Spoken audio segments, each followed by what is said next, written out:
in the small town of Osgood, Indiana.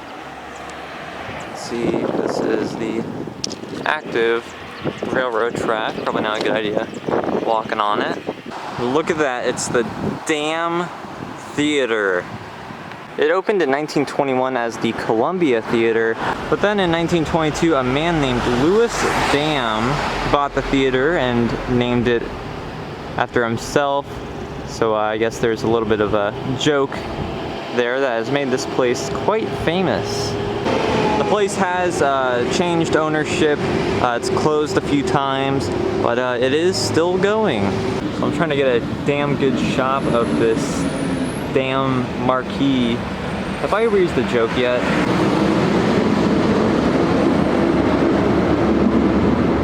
The theater is open a few days a week, I think Friday, Saturday, and Sunday. I haven't been in here, but I would definitely see the show here. I think they have a lot of the original interior architectural elements. So I've grown up passing this theater all my life. I always thought it was the funniest. These damn people honking their horns at me all the time when I'm trying to vlog. I thought it was really hilarious when I was a lot younger. Look at the profanity. It says that damned word. Too evil, can't say it, need family-friendly content. There's some old pharmacy signs and an old, probably closed Hallmark. Look at these old buildings. Old antique shop.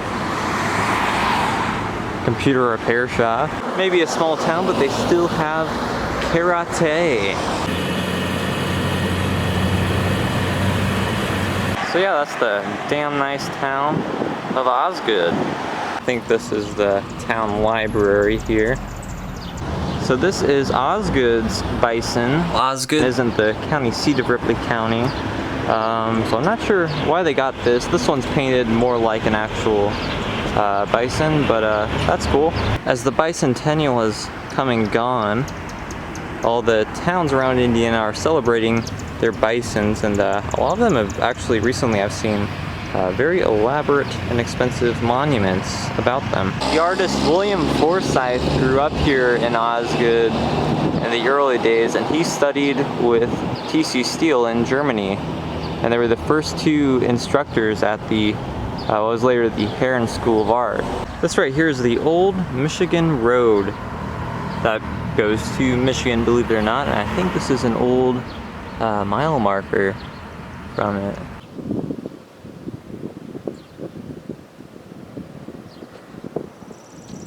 This is specifically the Ohio and Mississippi Railroad that was chartered in 1848. This town was named after a division engineer, A.L. Osgood. So this is the railroad that goes from Cincinnati to East St. Louis, Illinois. It was completed in 1857. Alright, I'm gonna eat at the Whistle Stop Cafe here in Osgood. I've never been here before. I've passed here like 100 times.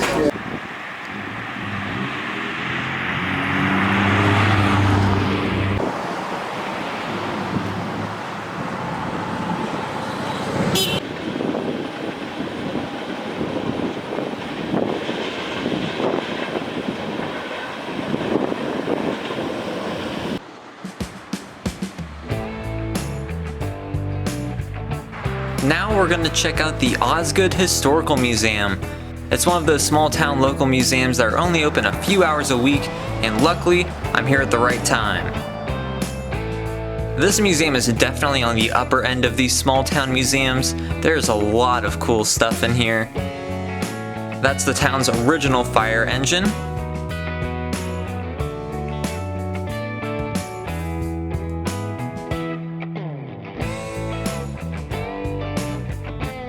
That's a photograph of Wells Johnson, taken 3 weeks before he participated in the Battle of Missionary Ridge.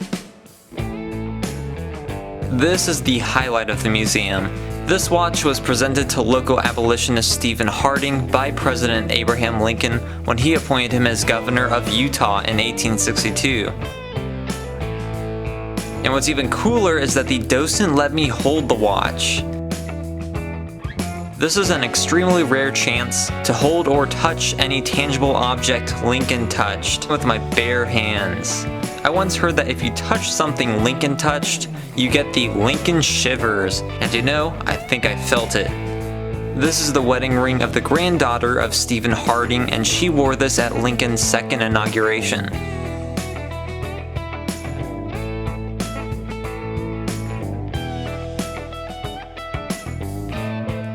There was a brickwork here in Osgood. The Osgood Hotel burned down. It was where Ozzy the Bison is now. The museum is full of antiques related to the town and its residents over the years. There used to be a shoe company that employed a lot of people here in Osgood.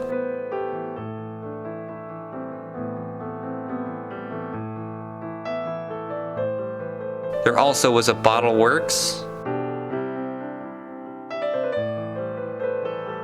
Osgood was founded and platted in 1854. It was a railroad town. Also, it was a sundown town, meaning African Americans were not allowed to spend the night there for a very, very long time.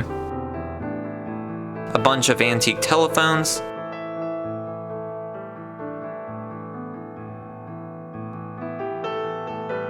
Some Native American artifacts.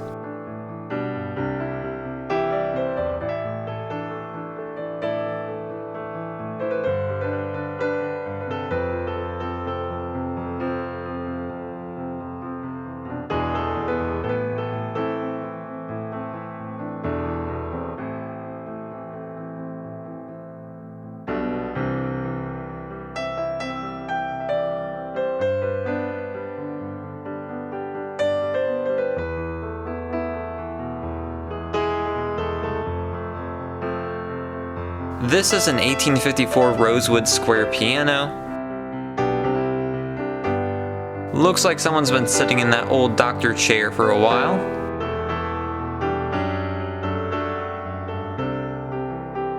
This buggy belonged to William Leslie, cashier of the Ripley County Bank when it opened in 1887.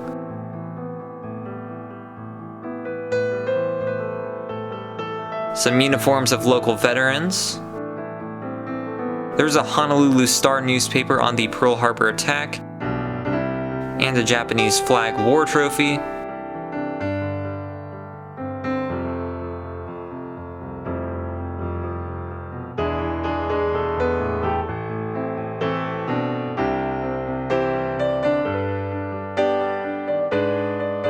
This is the King steam car, completed in 1898 by the owner of the Osgood Foundry. And this thing worked. The owner once turned it over and had to drive it all the way back to Osgood using a monkey wrench. That's a 1925 Model T Ford. This is some graffiti from the old jail. And here's some original artifacts from the Damm Theater. They have the old projector, ticket booth, some chairs, and the popcorn machine. Famed ventriloquist Edgar Bergen and Charlie McCarthy performed at the theater, and this is an original poster from that event. So this was a pretty neat museum. It's always worth stopping by these little places if they're open. At the Osgood Grub Company, there are some cool rusty metal sculptures by Dale Lowry. That spider web is pretty neat. There's a sculpture of Don Quixote. This may depict General Samuel Osgood, the first Postmaster General. However, that's not who the town is named after.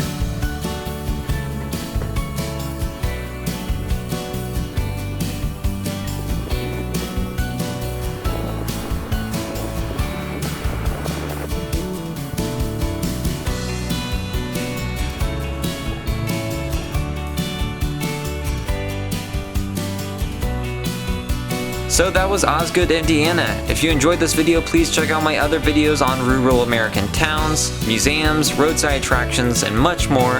And thanks for watching.